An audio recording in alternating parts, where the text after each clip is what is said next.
to come and participate in one of the most interesting persons in history.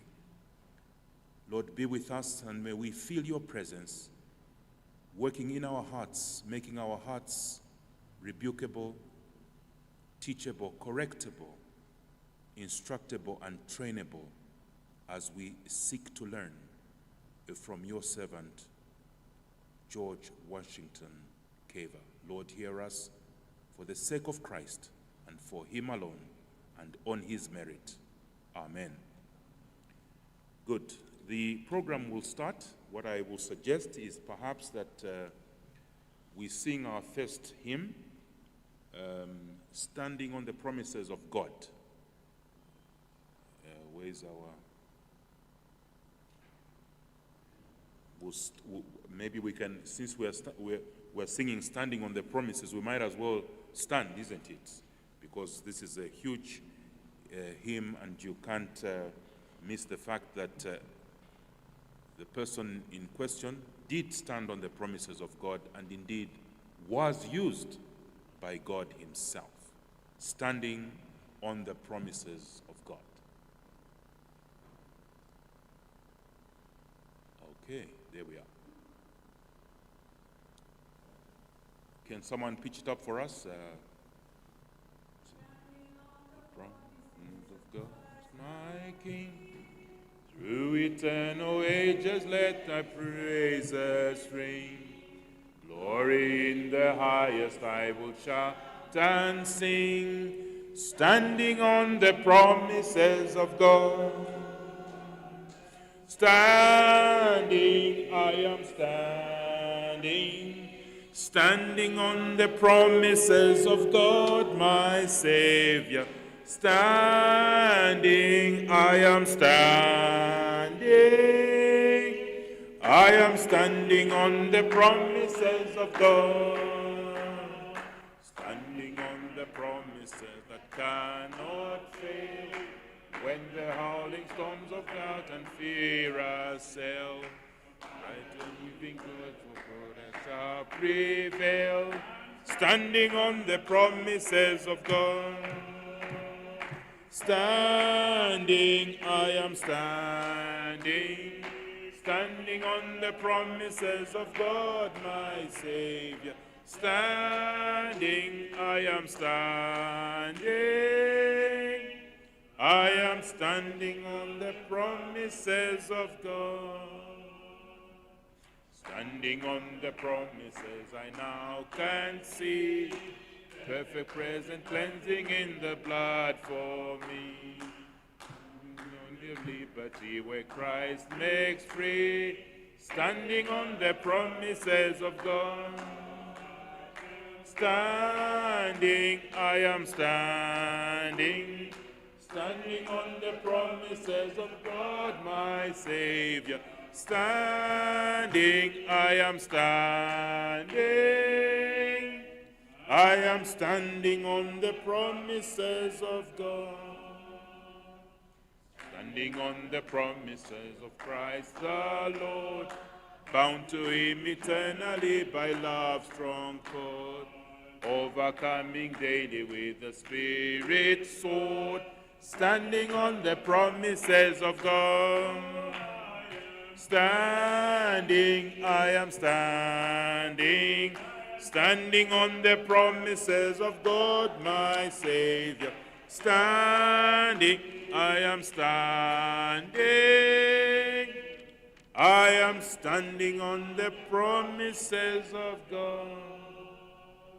Standing on the promises I cannot fall, listening every moment to the Spirit's call, resting in my Savior as my all in all. Standing on the promises of God. Standing, I am standing, standing on the promises of God, my Savior. Standing, I am standing, I am standing on the promises of God. Thank you. You may be seated. What I will do before I call upon Pastor Mbewe to come and speak around Dr. George Washington Carver, I just want to spend a few minutes giving you a CV of this man, which I've created after I did my own research. When was he born? He was born in 1864. When did he die? He died in 1943. 2 centuries, isn't it? He was born again as a Christian at about age 10 years old. He had a career spanning 47 years. By profession, he was a scientist, a lecturer, and his specialization was agricultural sciences. He had many skills: music, laundry, cooking, painting, sewing, knitting. He had strong hobbies in nature and botany. He was an inventor, having invented well over 300 recipes, if you like, or products around peanuts, groundnuts, if you like, sweet potatoes, and soya beans. And as I looked at these things are actually in Zambia. They are all in Zambia. Groundnuts, sweet potatoes, soya beans. These things can be found even in Zambia. So we have no excuse to not copy some of the things that this man, George Washington Carver, did. In terms of his character, one of the things I did was that you know a man's character by looking at his philosophy. And here is his philosophy. I'll read a quotation which speaks specifically to his philosophy. For all men. This is what he says.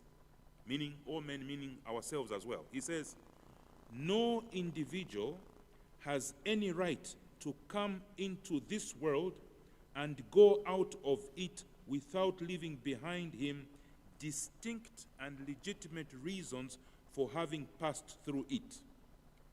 How far you go in life depends on your being tender with the young, compassionate with the aged, sympathetic with the strong, and tolerant of the weak and the strong alike, because someday in life you will be all of these.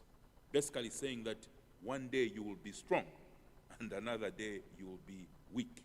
Basically that's what he's saying. This was the philosophy that he gave. With regards to his students, because he was a lecturer, this is what he gave by way of advice to his students. He says, learn to do common things and commonly well. We must always keep in mind that, let me just read it again. He says, learn to do common things and commonly well. And then he says, we must always remember to keep in mind that basically what he's saying is that, you know, when you finish eating at the dinner table, there are those things which we throw away, because the way it is written, maybe some of you may not appreciate, but the meaning that he's giving is that when we finish eating, because he believed in having use for everything. So he says, when you finish eating, those things that you put in the bin, if you like, even those things have a use, if you like. Learn to do common things and commonly well, and of course learn to value even that rubbish that you throw away after you have eaten. In terms of his Christian principle, this is what he had to say. It is not the style of clothes one wears, neither the kind of automobile, meaning the vehicle, the kind of vehicle that you drive, nor the amount of money that you have in the bank that counts. These mean nothing. It is simply service that measures success. Service that measures success. I will leave the other citation for later. So with that background, let me take occasion. What I will be doing at every session is to read his philosophy. I'll read it again, and I'll read it again, and again until it becomes part of your DNA, hopefully. So, Pastor Mbewe, with that introduction, let me call upon you to.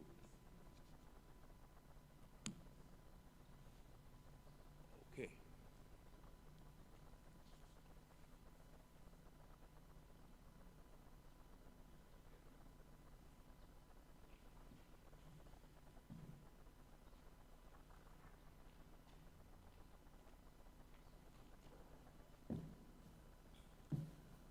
Okay, we'll just give our friends a minute or two to quickly connect.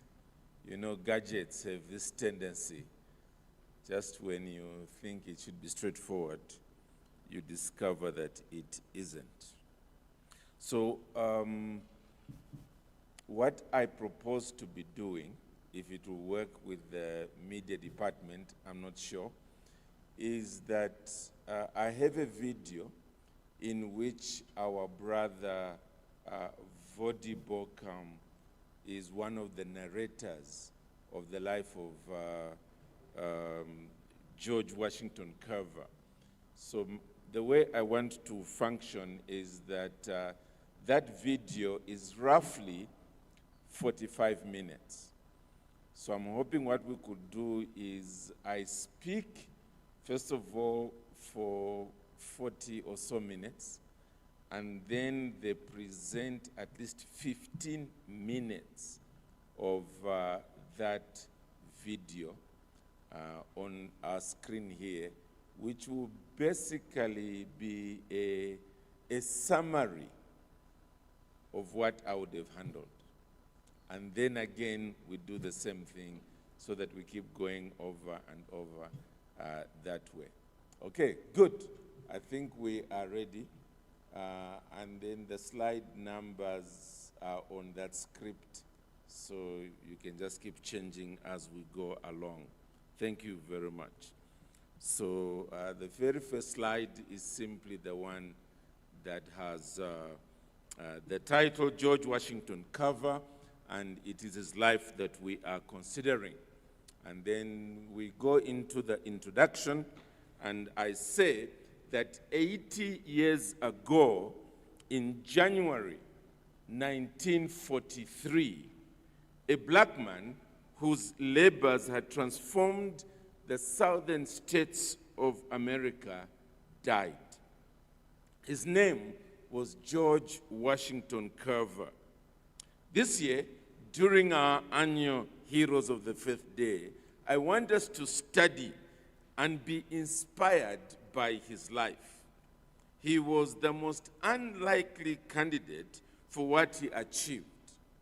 Imagine an orphan boy in Chivolia compound in Lusaka who almost dies from a life-threatening disease while still a baby, and then fails to get into school due to the lack of finances.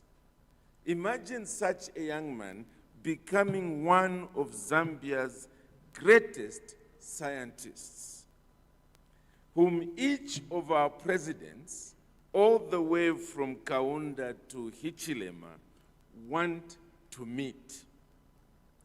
That's the kind of story we have here, and even more. It will inspire anyone not to disqualify himself because of their poor or terrible disadvantaged start in life.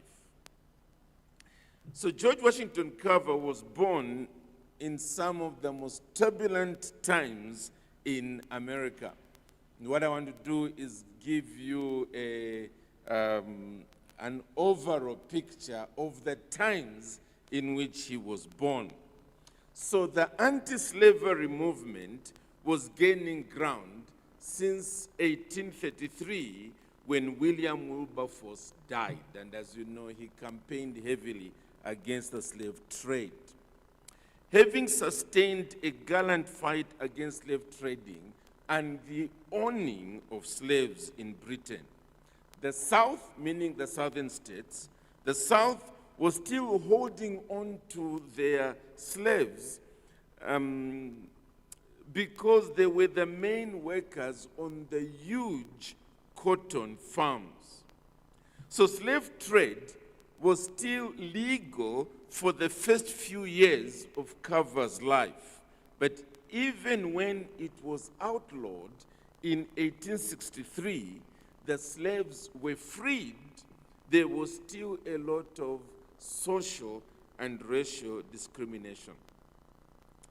There were movements like the Ku Klux Klan that emerged in the southern states, championing white supremacy and using terrorism against any blacks that were politically active. In other words, those that were trying to free themselves from any form of shackles.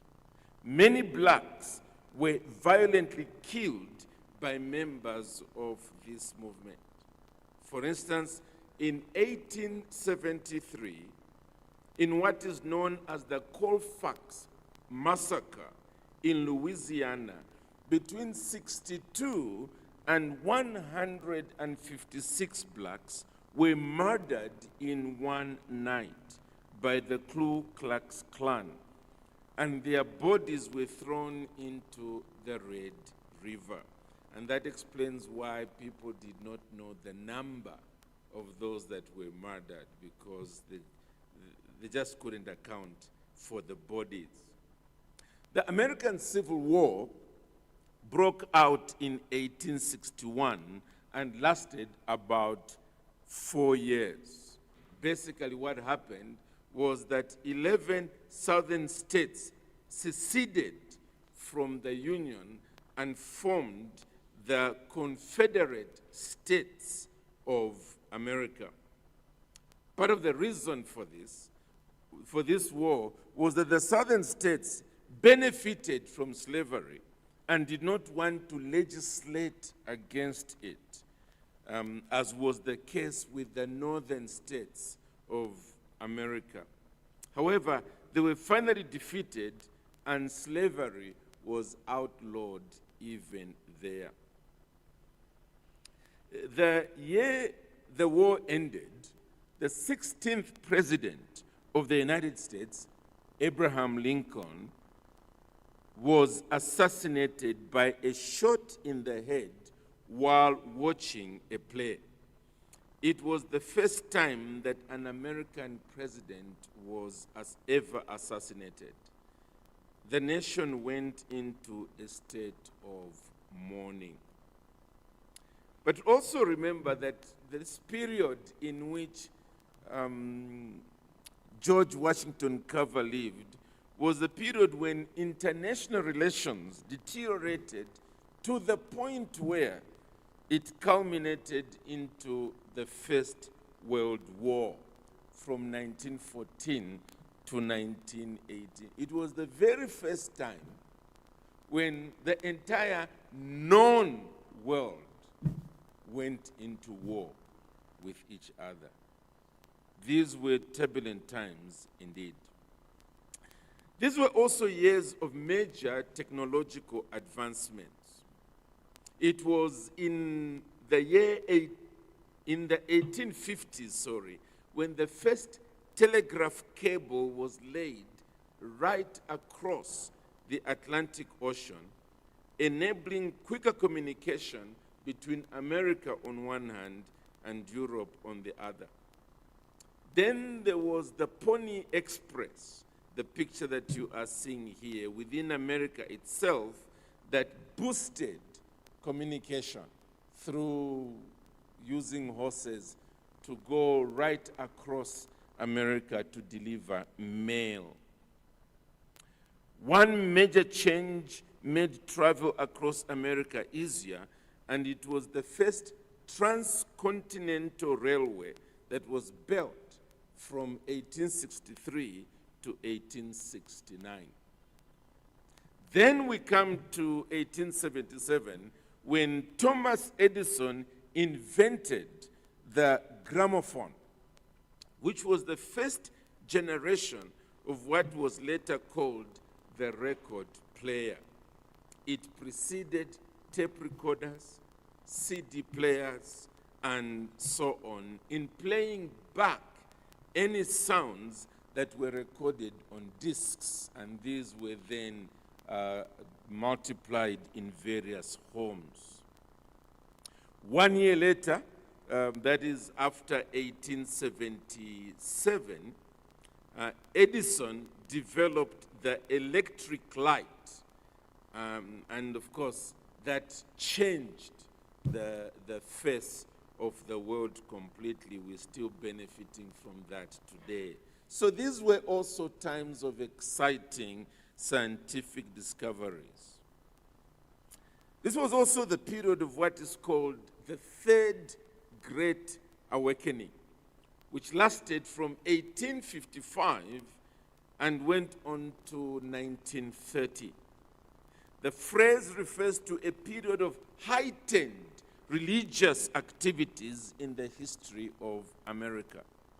Churches grew in an unusual way and an unusual rate, and many missionaries were sent out of the American states.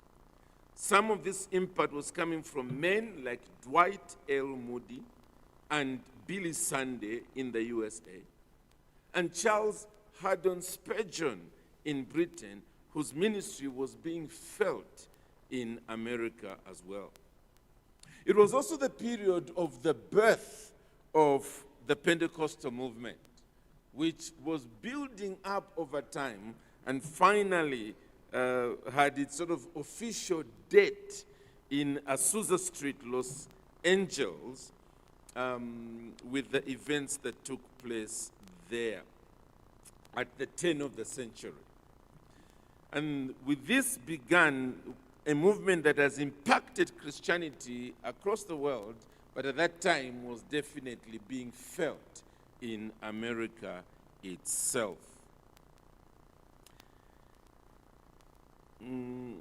Little is said about the fact that behind all this was a black American gentleman called William Seymour.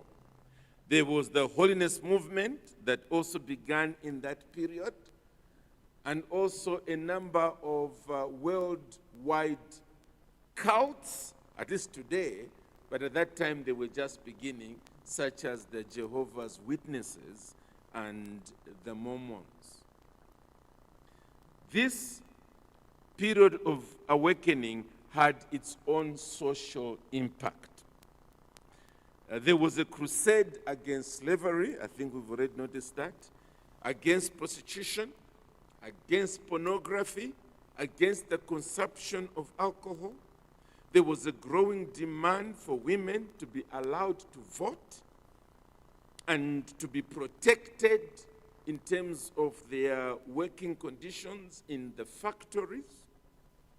The Young Men's Christian Association also began in 1844, and its impact was beginning to be felt across America, and the invention of basketball, which was a fruit of the Young Men's Christian Association, took place in 1891.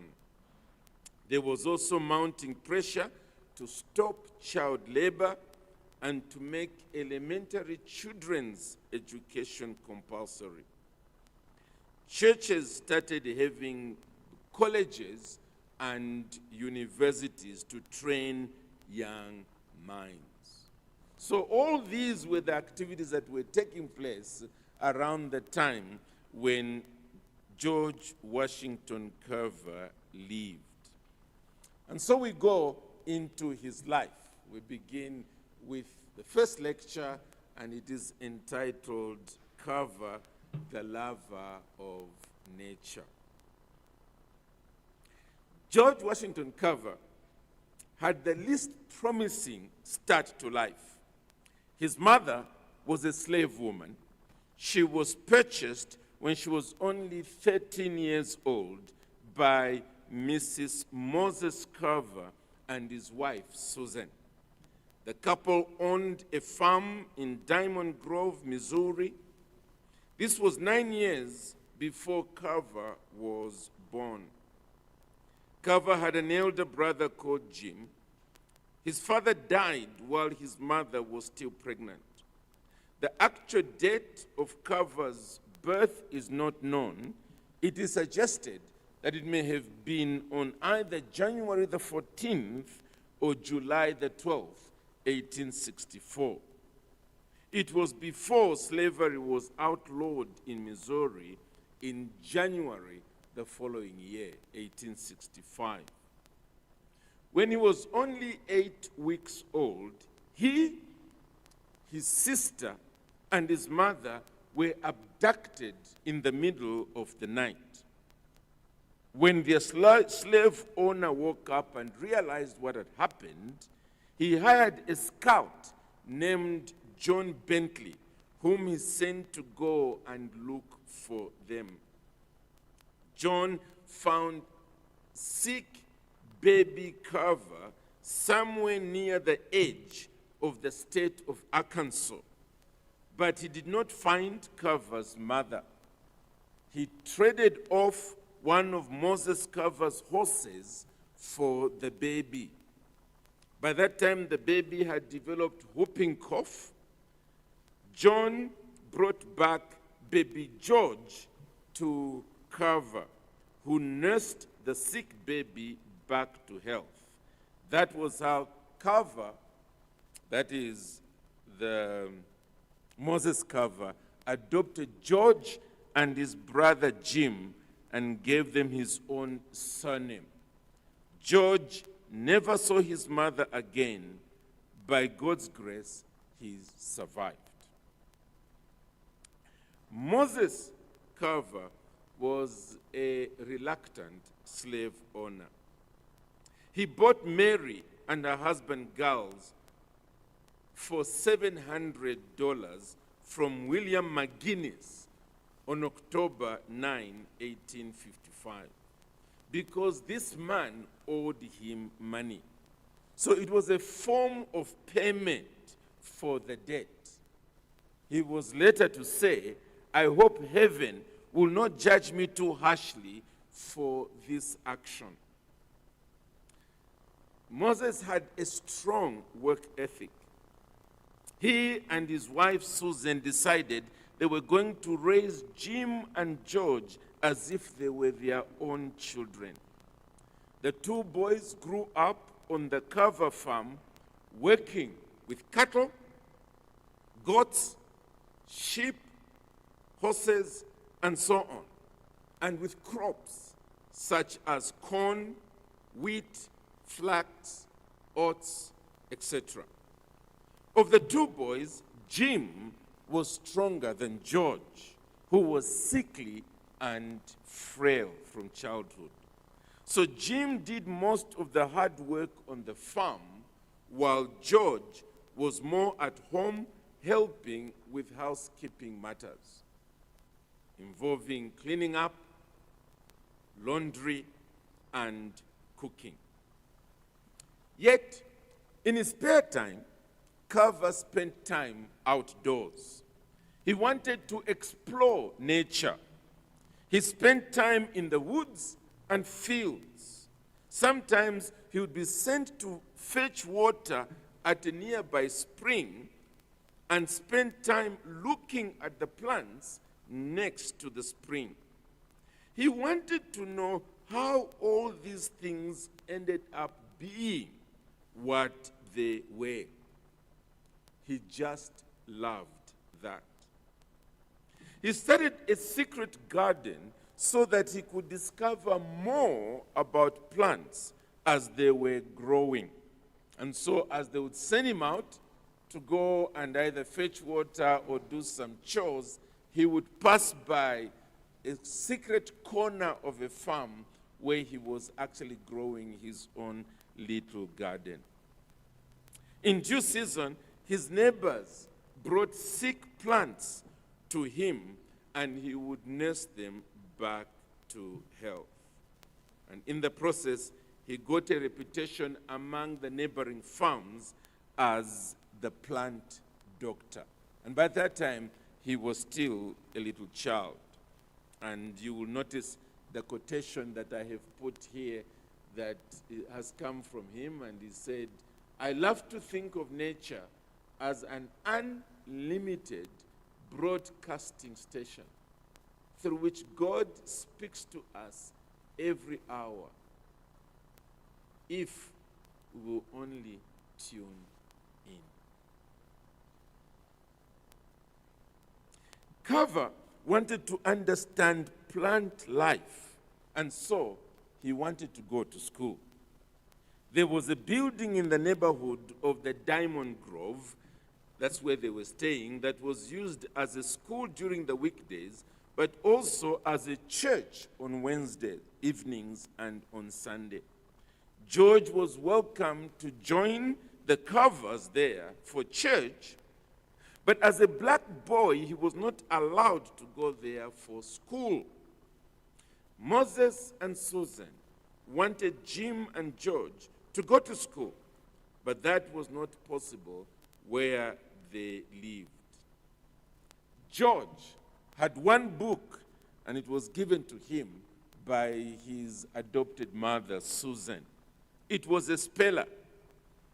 From there, he learned as much as he could with her help in terms of how to read. Finally, at the age of 11, George left home to go. He left home with all that he had, a few possessions that he threw into a suitcase, to seek an education in a nearby settlement in Neosho, Missouri. He walked about 13 kilometers to get there. He went straight to the school, but arrived late at night. And so he slept in a nearby shed. The man and his wife, the owners of that property, were Andrew and Maria Watkins, who lived there near the school. They were Christians.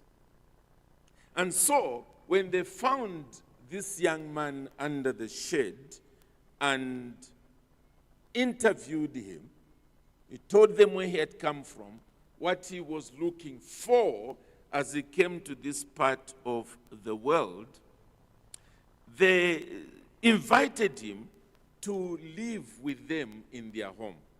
But they gave him one condition, that he needed to work hard, both at school and also as he participated in the household chores. Up to this point, George used to introduce himself as Carver's George, which simply means, I am the George who belongs to Master Carver. But it was while he was staying with this family that Maria told him to swap his names round so that he now would speak in terms of being George Carver. And it is from that point onwards that he began to introduce himself as such. Maria Watkins was a nurse and a midwife helper. So she helped a lot of sick people informally in the neighborhood. She had interest in plants and herbs, not in the same way in which Carver had, but for her, it was primarily in terms of its medicinal properties to help. Let me just allow the SU students to come in and take seats. Looks like the attendance is doubling just by their arrival.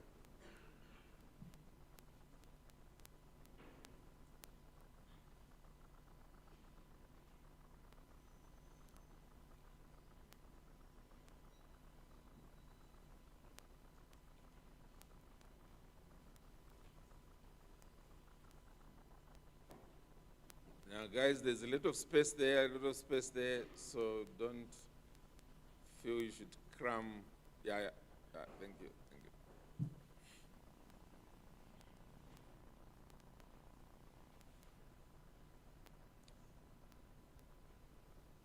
All right, thank you very much. Let me pick up from where I am. Yeah, I was saying that Maria Watkins, the acting mother now to George Carver, was a nurse and a midwife helper. So she also had interest in plants, but for her, from her angle, it was in terms of their medicinal properties or medicinal values. However, what that did was that it drew Maria Watkins and Carver very close to each other because of his own interest in plants. She was the one who gave him his first Bible. In fact, he kept it all the way until he died, reading it until it was a finished product. Mrs. Watkins also told Carver about a slave woman called Libby, who taught herself to read, and when slaves were finally freed, Libby, this same woman, made it her job to teach the newly freed slaves how to read. In other words, she gave herself to education, to better the lives of others. And Mrs. Watkins kept urging Carver to be like that, to imitate this woman, to make it his life's goal. She told him, "You must learn all you can, then go back into the world and give your learning back to the people." Carver was very dissatisfied with the education that he was getting at the school where he was going. Partly, this was because of the many questions he had that were not being answered. And so, he only lived with the Watkins for 2 years. When Carver was 13 years old, a black couple passed through town and visited the home of the Watkins on their way to Kansas, where many black people were migrating. They invited Carver to go with them, and Carver accepted. And that's how he settled in Fort Scott for some time and went to school there. His stay was short-lived when he got exposed to a lot of black-on-white violence. In 1879, a black man was accused of sexually molesting a 12-year-old white girl.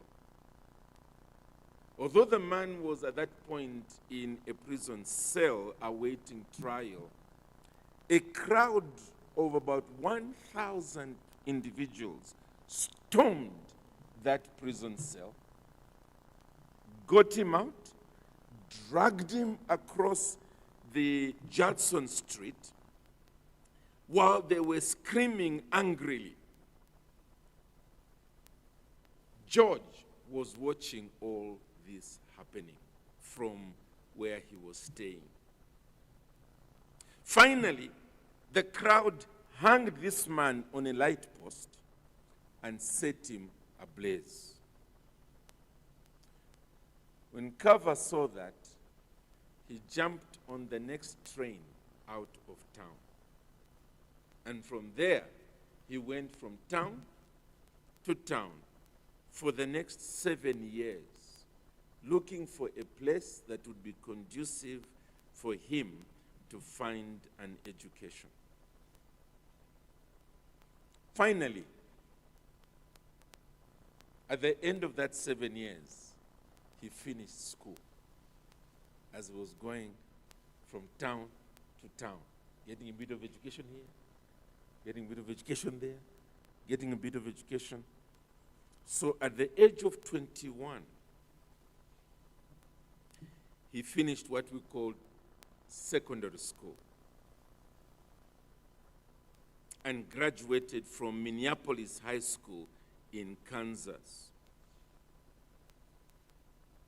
It was while he was learning in Kansas that he got his middle name, Washington, in very strange circumstances. And it's simply that while he was in that town, there were two George Carvers, himself and somebody else. So every so often, his mail went to the wrong Carver, and that other Carver's mail got to him.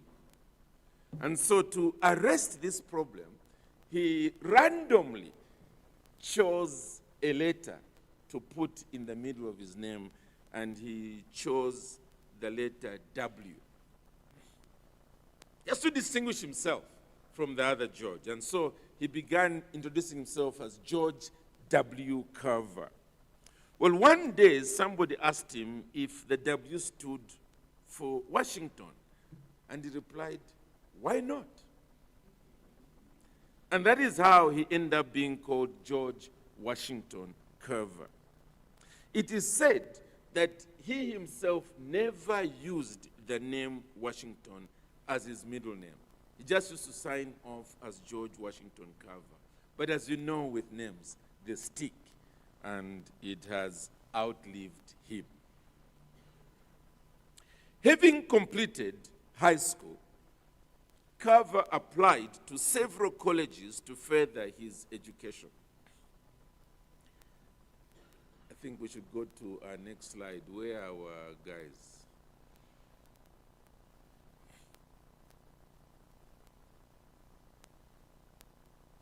Just click there to see if it works.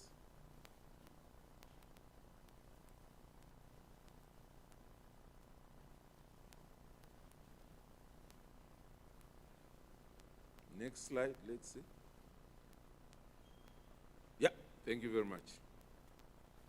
Having completed high school, Carver applied to several colleges to further his education.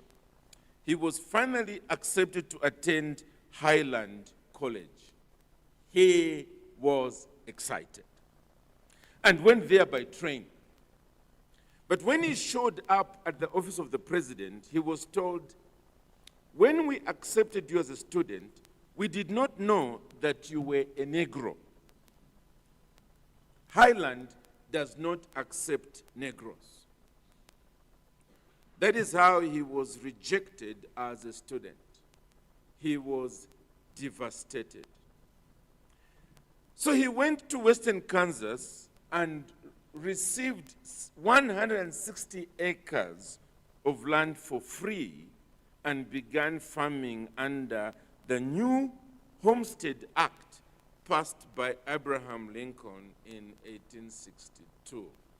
Now, I'll just quickly explain, because Zambia, I think it was under Kaunda, maybe under Chiruba, did a similar thing.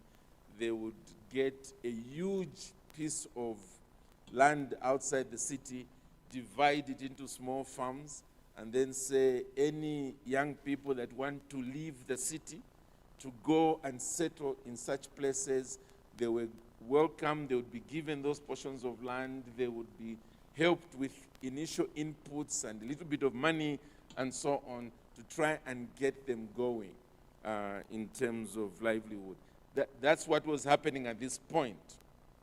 It was in an effort to help especially newly freed slaves who now didn't know what to do with their lives. They didn't own anything. They had been farming on other people's property. So what they did was they gave them these huge tracts of land. 160 acres is probably bigger than any of us has seen in our lifetime.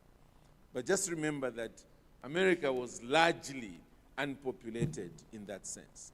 And so they were given this piece of land, a little bit of money, and so on to settle. So he decided, well, if I can't get educated, let me as well just go and do some farming. So that's how we got this piece of land.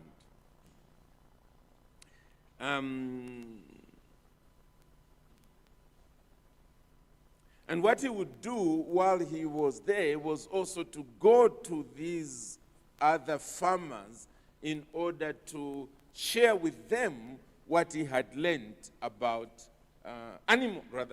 about plants. Remember, he had a genuine love for plants, so that in that way they could improve their farming. He also loved painting, and so that's something that he always did in his spare time. And because of that, he became very famous, both to the whites and to the blacks that were in that area. However, it was not long before he realized that making a living out of farming was not his passion. And so he abandoned all that and went to East Kansas. There, he found a family, the Milhollands, in Winterset, Iowa, and they encouraged him, Carver, go to school.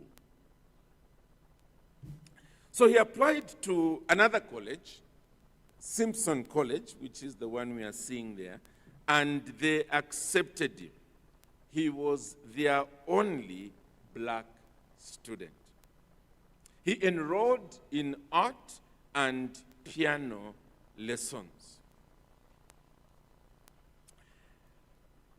Carver's art teacher, Etta Bird, admired his passion for art and painting.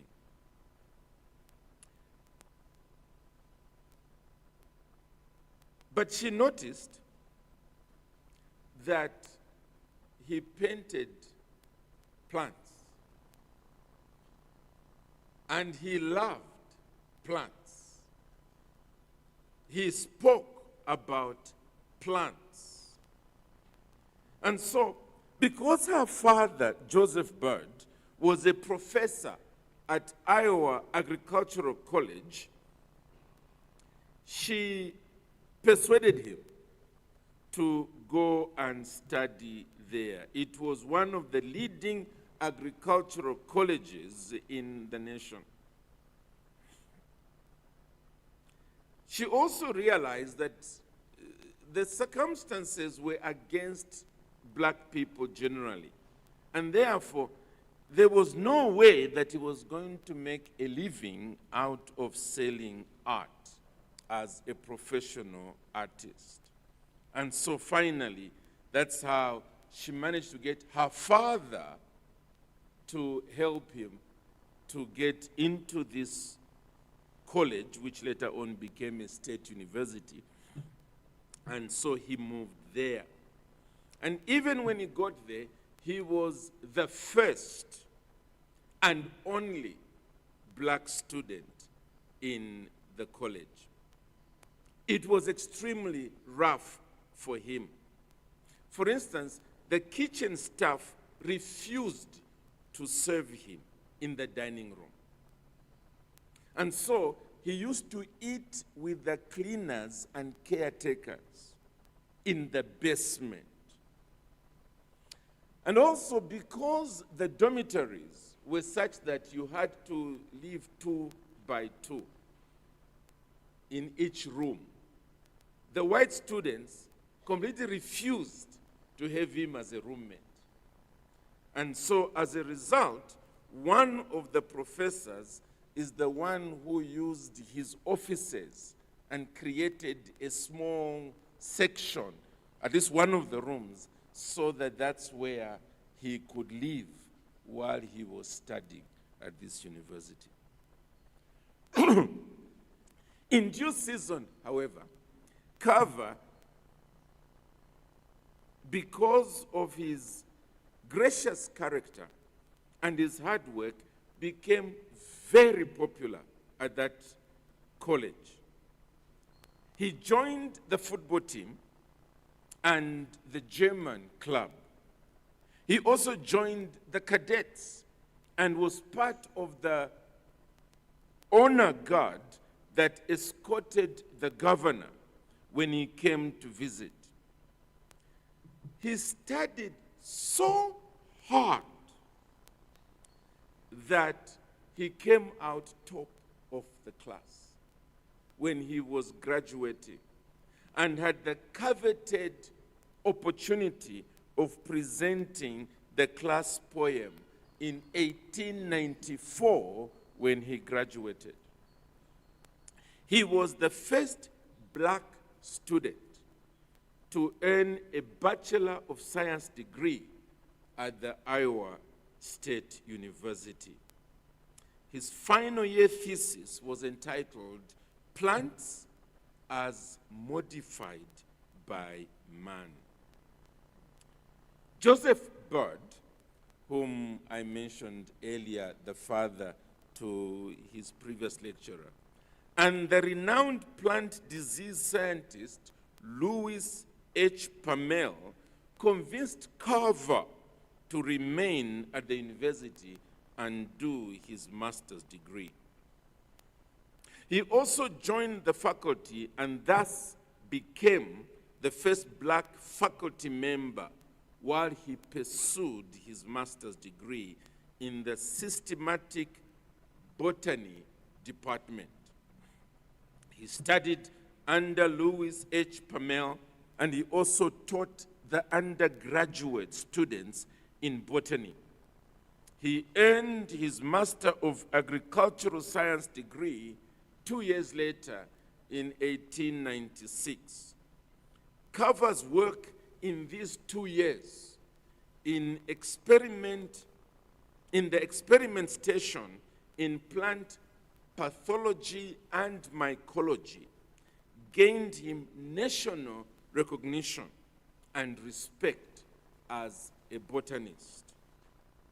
This was partly because of the articles that he wrote on the topic of plant mycology and pathology.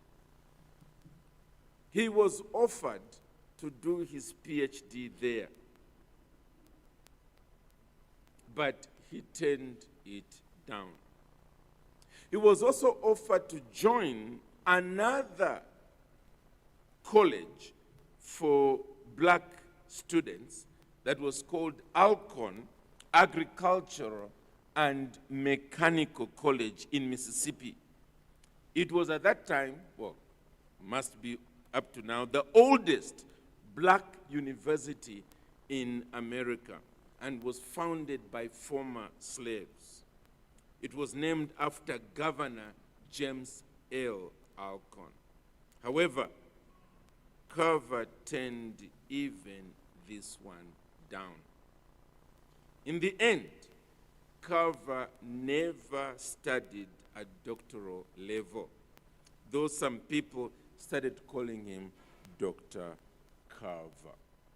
So we will end my first presentation there. And what we will do is, I hope the studio is ready to give us the first part of that video, and we will listen to it up to this point. So I hope, okay, please, let's go ahead. It'll just be 15 minutes. I hope the volume will be there as well, after which I hand over to you.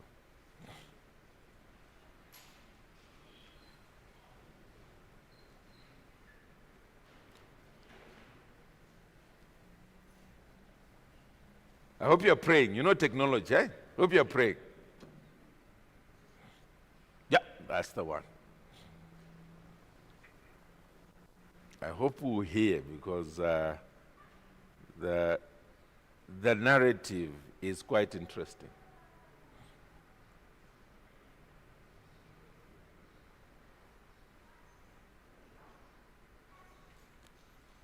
So studio guys, you end where he's about to go into Tuskegee Institute, okay? Even if you notice you start, just stop.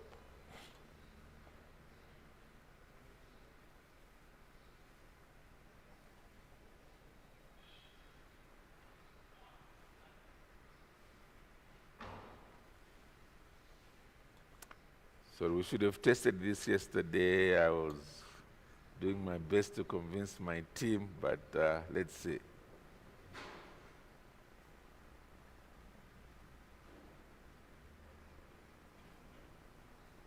So no volume,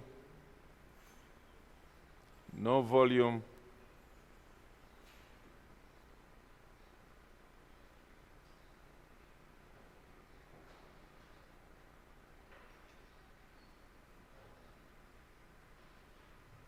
Volume. There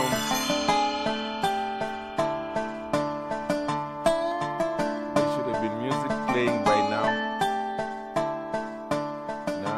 When you do the common things in life in an uncommon way, it commands the attention of the world. Those words of George Washington Carver bear humble tribute to a life that's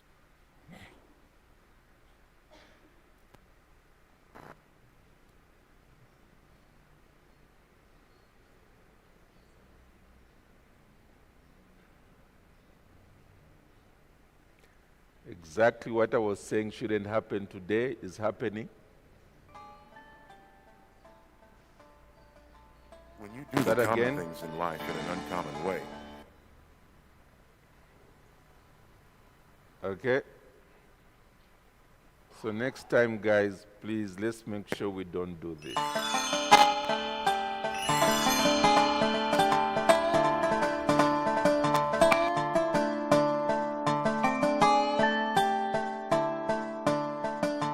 When you do the common things in life in an uncommon way, it commands the attention of the world.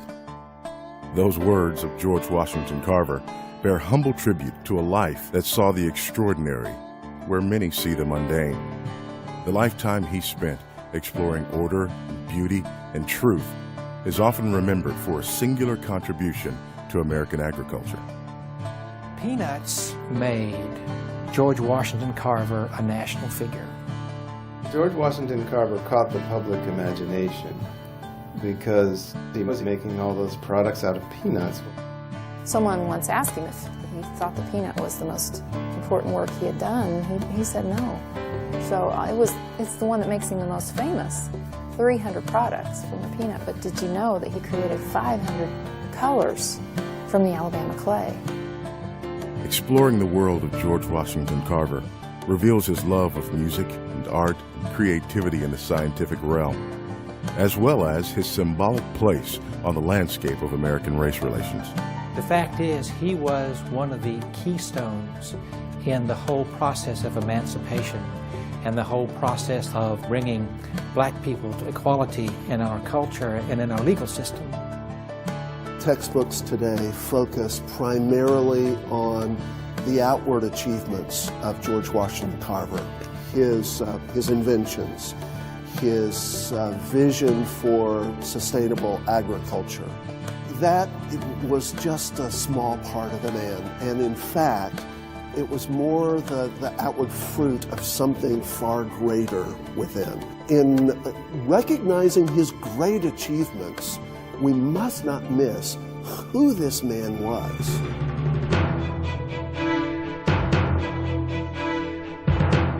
Carver's journey began during the most volatile era in American history.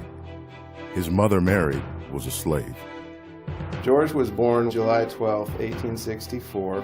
The Civil War was still raging, and there was a chaos in that part of Missouri. The border with Kansas was about 20 miles away from the farm. It's called Bleeding, Kansas.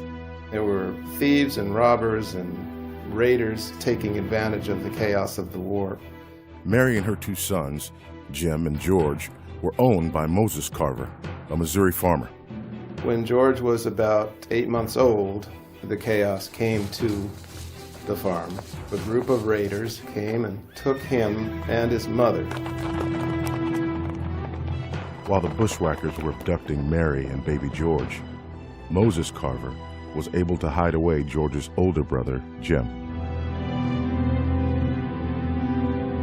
The morning after the raid, Moses Carver took off on a horse and went 8 miles to the town of Neosho. There was a Union Army headquarters there. Moses Carver hired a scout named John Bentley, from the Union Army to try to track them down, and the story goes that he found baby George that had been left behind somewhere on the edge of Arkansas, brought the sick baby back. He had whooping cough, was very ill. We never knew what happened to George's mother. One of Carver's early accomplishments was just surviving childhood. His father he never knew. His mother was never seen again.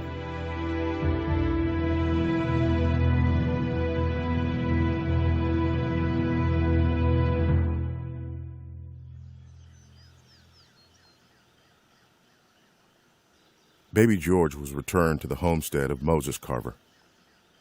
Moses was a naturalist, known for a strong work ethic and an abiding faith. He was also a reluctant slave owner, having taken ownership of Mary, George's mother, as repayment for a defaulting debt.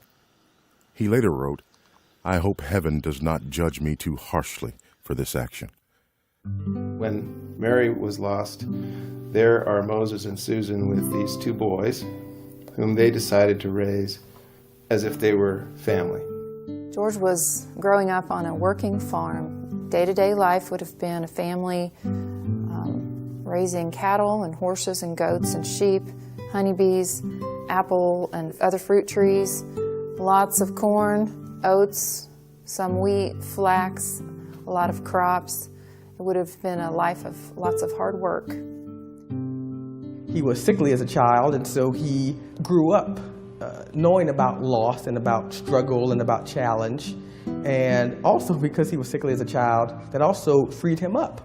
And he didn't have some of the requirements that, say, his older brother Jim had. Jim was strong, his brother, and Jim would go help out, but George couldn't. Because he was weak and frail, he didn't do the kind of chores that most farm boys did. He ended up staying around the house, and so instead of learning milking and plowing and fence building, he learned laundry and cooking and housekeeping and other kinds of skills that in fact came to be of great service to him later in his life. As Carver's strength grew, he was increasingly exposed to what would become a defining aspect of his entire life. George was discovering his love for the outdoors. In his spare time, he loved to go outdoors. Spent time in the woods, through the prairies, the fields. He enjoyed exploring nature. He often had to fetch water at the spring, which was right below the site where the house was. He would linger at the creek for a long time. He just loved to walk around and study and wonder about everything that he saw, what makes all these things, how did all these things come into existence? He was a profound little boy.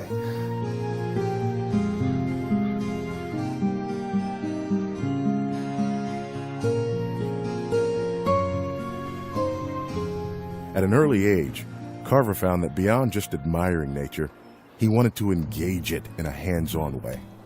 He found that he loved plants, so he began a garden that he kept secret, a secret garden.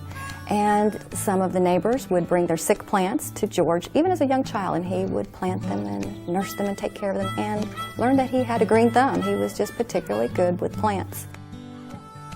Of course, from that had many, many, many questions from the plant life and just from nature around him.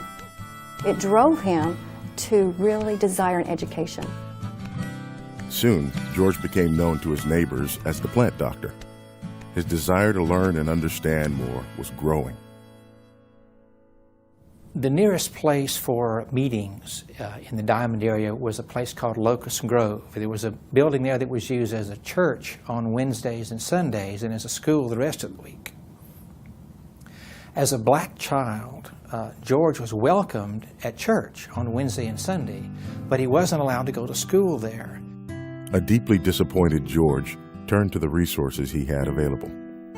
He had one book. It was a spelling book, one of those old Webster's blue-backed spellers. And he learned to read some from that.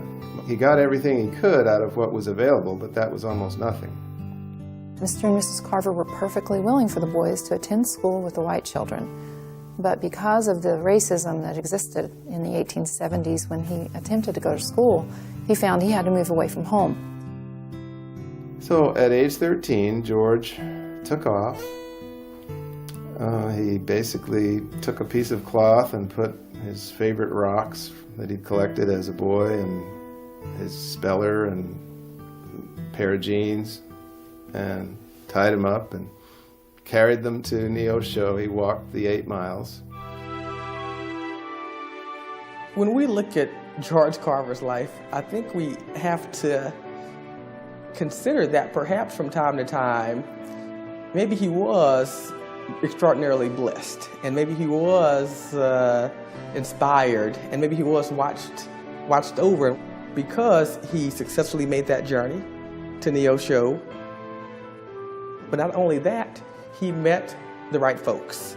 So he went straight for the school, found it, and it was about as big as his birth cabin, about 14 feet square.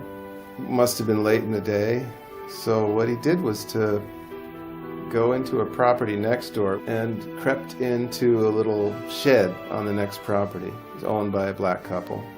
After a few days in that shed, this woman went out to her shed and found him there.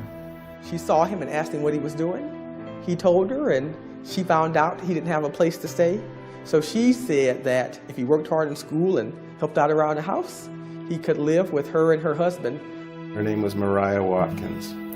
And she was very religious, and she was a midwife's helper, took care of children, doctoring and nursing all around. It was quite informal, but she was a good nurse. Because she was a midwife, she had a lot of interest in plants and herbs for their healing properties. So George really cottoned to that because it gave him a chance to learn more about things he was already interested in. And she recognized his passion for and expertise, even at that age, in plants. Mrs. Watkins was one of the people that encouraged him spiritually. She was the person who gave him his first Bible, the Bible he carried with him the rest of his life and read from every day. Aunt Mariah also told George a story about an old slave woman called Libby. Libby had learned how to read during slavery days, and when freedom came, she made it her job to go out and teach all of the newly emancipated slaves how to read. Aunt Mariah told George that he needed to go out and be a Libby to their people, to our people. Although George was learning a lot from Aunt Mariah at home, the tiny, overcrowded Neosho Colored School failed to satisfy George's growing thirst for knowledge. The problem with that school was that the teacher, although as well-intentioned as he was, couldn't really answer all those questions that George had about nature. So in the spring of that year, a black couple stopped at Mariah and Andrew Watkins' house, and they were on their way to live in Fort Scott, Kansas, which is about 70 miles northwest of Neosho. They told George that he could come if he wanted to. He was still 13, and he took the offer. George became part of a great migration of tens of thousands of free blacks from all over the South to Kansas, where the promise was that they could settle in peace. He moved there filled with anticipation, filled with hope, thinking at last he'd have an opportunity to get this higher education that he so desperately wanted. Although Carver had been discriminated against, he had never been exposed to the kind of violence that was becoming more and more commonplace in Reconstruction era America.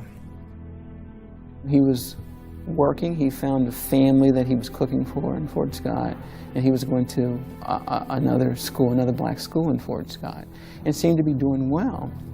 After he had been in Fort Scott for some time, there was a lynching. Emotions in Fort Scott erupted when a black man was accused of violating a 12-year-old white girl. The white people in town had no desire for a trial or no desire for gathering evidence or a jury of any kind. They just wanted him dead. So 1,000 people convened in a huge mob This crowd took this man, overtook the jail, the sheriff, took the man out of jail, beat him. They dragged him down Judson Street by his feet with a rope tied to him, right past George's house. He saw it. He saw these people screaming. They hanged him from the lamppost and set him on fire. George didn't wait or follow the crowd. He got out of there. That night, he was on a train and gone. The story was brought back up to him again in about the 1930s, where he was giving a report or talking about it. And in the 1930s, he said that event in 1879 still haunted him to that very day.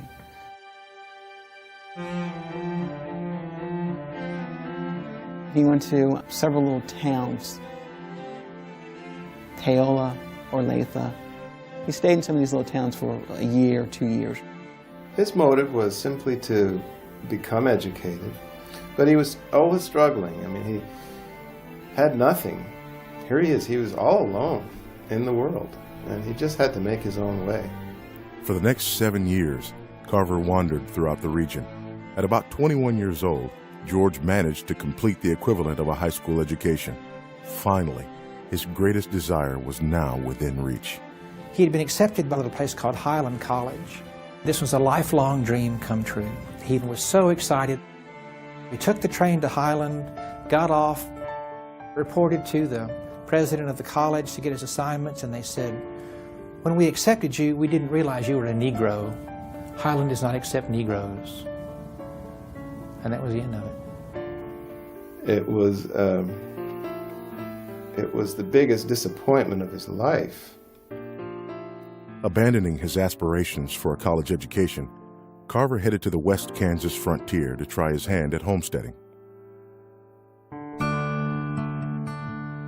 George became a sodbuster. He became a soddy, as they called him, out in western Kansas, where a person could receive 160 acres of land for free. He borrowed a plow and horses and dug the blades down into the soil and stacked up those big bricks of sod. He began lecturing the small community there about plants, developed his interest in painting. He would paint on anything. He would paint on newspapers. He would paint on tin cans. He would paint on anything he could find because he was so interested in it. So he was filled with this desire to paint and to express himself. People said it was the best maintained sod shanty they'd ever seen because he had all this beauty in there. It just became really a leading citizen of this little community. He was often written up in the paper. He was kind of a celebrity, really. The homesteading experience was teaching George very practical lessons about the particular challenges of farming. He was starting to get more of a sense of a mission in life.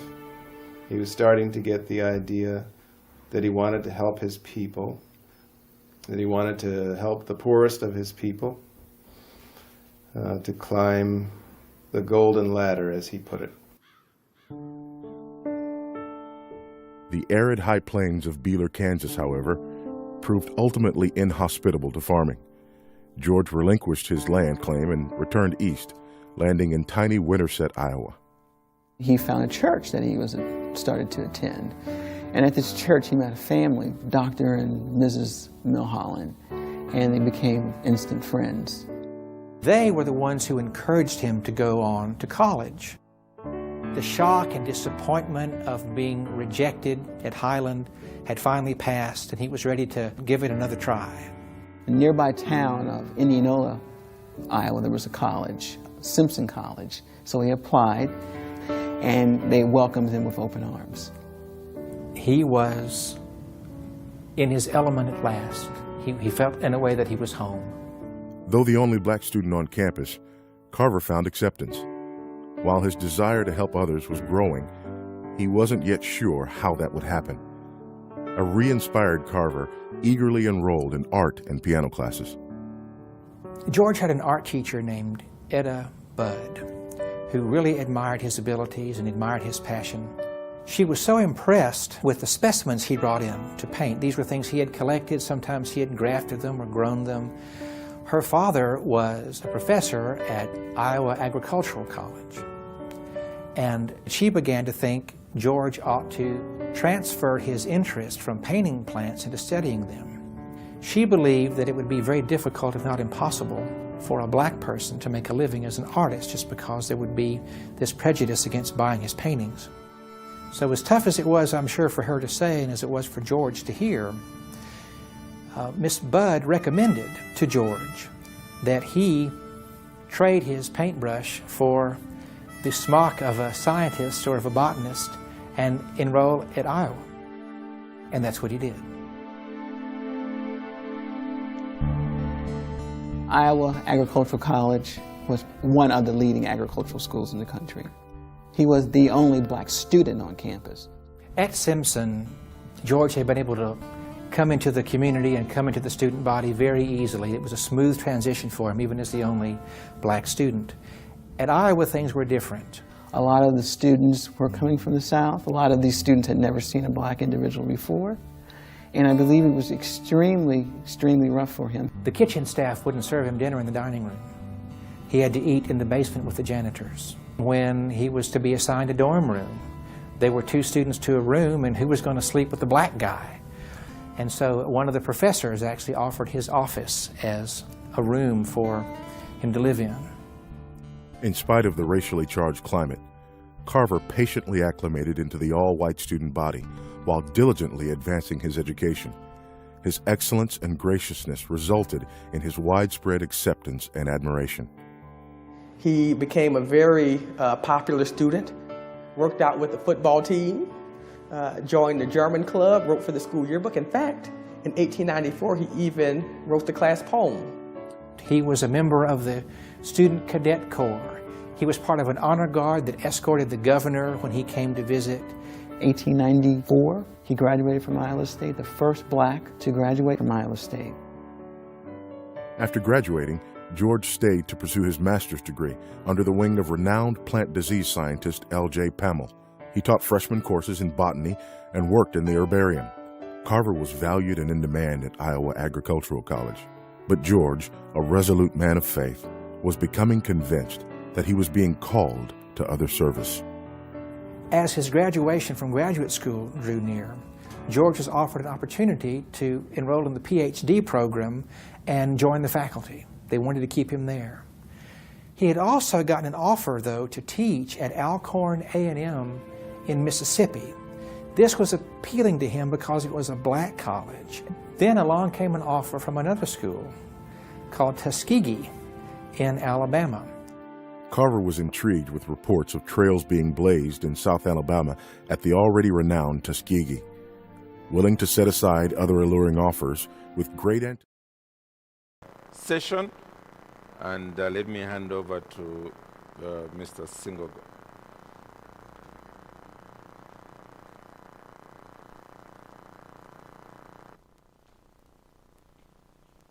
All right. Thank you very much, Pastor. Before we take a break, I think let me just first of all speak to you about housekeeping issues. The first one is I see that the way we are seated, it's like COVID has disappeared. Let me just give a small warning. The COVID that we have now is called COVID Omicron XBB. Just the name will tell you that this one is more serious than COVID Omicron XBB.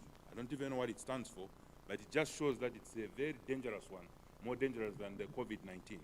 So in the next seating arrangements, please, let's have 3 people per bench, unless you're coming from one family. Otherwise, this warning, COVID Omicron XBB. Just the name itself tells you that we need to take precaution. So that's the first announcement with regards to housekeeping. The other announcement is that our tea break will only be 15 minutes. Why? Because the speaker was here much earlier, and I like to believe a few of you were delayed, maybe because of traffic. I will assume it was traffic, just to be nice to you, but I'm sure there could be other compelling reasons. We will leave those compelling reasons for another day. The snacks are in the corner. The first to be served, hear me right, will be students. So you students from ACU, you can see that you are very much honored. You'll be the first to be served, and the snacks for you, all ACU students, the snacks are free, no cost at all, okay? For the rest of us, the snacks are not free. But taking into consideration that there are certain hardships associated with New Dawn, isn't it? Money is hard to come by and all the rest of it. I've received notice that please register yourself. Where do they register, CB?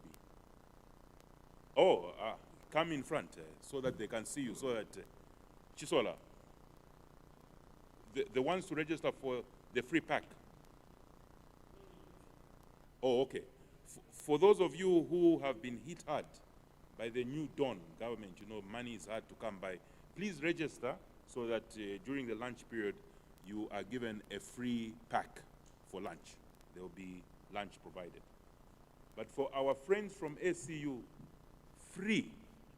You know how to spell free? F-R-E-E, free. So you are very honored, our friends from ACU. Now, there are a few books that are there for sale. Very good books. I have read some of them myself. I'll start with this one. This has to do with the work culture. One of the reasons why we are poor as Africans is because of bad work culture, bad timekeeping, isn't it? We'll meet at 3, you come at 16 hours. So this little book, I've read it myself. I don't know how many times I've read it, and when I was teaching at ACU, I was using this little book to inform the students with regards to the kind of work culture that we need to have. And because it's so well written, I have even used it in certain seminars and made a bit of money. So you can see that if you read properly, you can use these little books to earn yourself money. It is very well written, and it's all based on a biblical work culture, okay? So this book is for sale for only 35 kwachas. There's another book, this is by Peter Jeffrey. It's entitled Christian Handbook. It's a straightforward guide to the Bible, church history, and church doctrine. Things that you must know for life and living. This book is 70 kwacha. It's entitled Christian Handbook. Christian Handbook. Okay, then this book I have read. I have a copy of this at home. It's entitled The Heart of the Bible. It's by John MacArthur. It's going for 150. One of the things that has caused this man that we're reading about to be successful is not that these things happened by accident. No. First of all, he had a fruitful life. Why? Because he had a sincere commitment to his spiritual life. It was not just those wishy-washy, just, lingering around John 3:16 for 10 years. What do you do, John 3:16? For 10 years you have been a Christian and all you know is John 3:16. He was committed to an authentic Christianity, knowing who God is, and he would be actually walking in these gardens and believed that the beauty of these flowers were talking to him in terms of what God has made the beauty of these flowers, as it were. So this book here, The Heart of the Bible, is a good, very good book. I've read it myself, and by John MacArthur.